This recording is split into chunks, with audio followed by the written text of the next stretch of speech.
And go ahead and turn your wrist out this way if you want to do it this way first. And now, I guess, pretend you're holding the basketball, turn your elbows out, and then move your hands this way, and then, I guess, close it up to a fist. And so make sure you're not doing this motion. Make sure it's all nice and relaxed, smaller motions with only the wrist.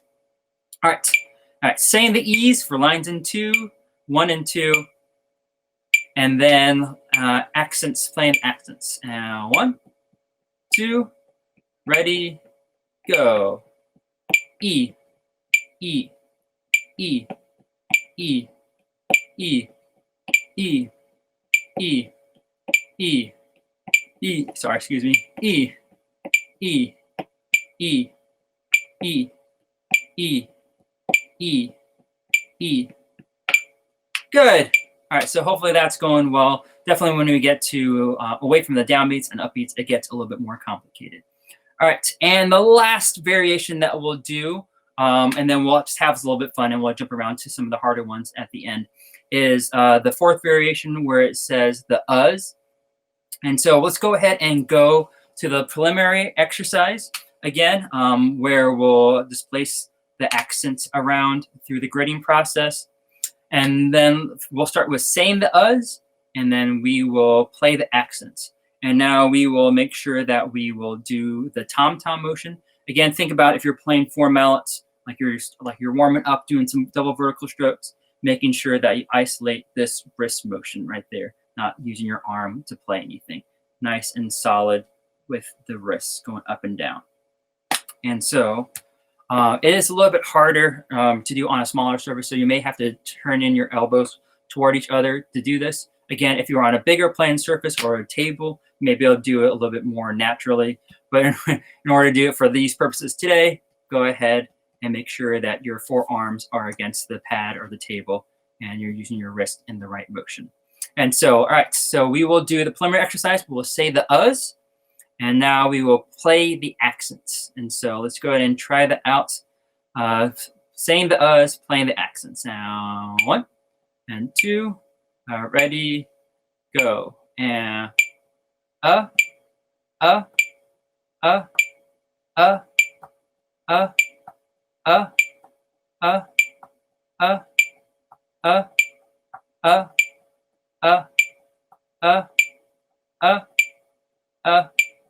uh, uh, good.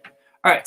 So let's go ahead and try that one more time. Again, while you're doing this, hopefully you're still thinking of 1 E and 2 E and counting the whole time in your head to make sure that you can make it through the entire exercise.